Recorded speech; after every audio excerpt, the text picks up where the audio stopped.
ব্রাহ্মণবাড়িয়া 1 আসন থেকে নির্বাচিত মাননীয় সদস্য জনাব এম এ হান্নান।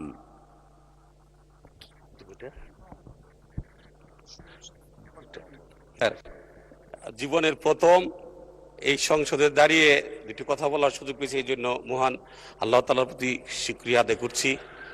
আমি ধন্যবাদ জানাচ্ছি আমাদের মাননীয় প্রধানমন্ত্রী, যিনি আমাকে মনোনয়ন দিয়েছিলেন। আমি জীবনের প্রথম এই ধানের শীষ প্রতীকে আমার উপজেলা থেকে বিএনপির এমপি নির্বাচিত হয়েছি। এই জন্য যারা আমাকে নির্বাচিত করেছেন, আমার ব্রাহ্মণবাড়িয়া 1 নাসিরনগর উপজেলার সকল স্তরের জনগণ, হিন্দু মুসলমান সকলকে আমি জানাচ্ছি আমার অন্তঃস্থ থেকে কৃতজ্ঞতা এবং ধন্যবাদ।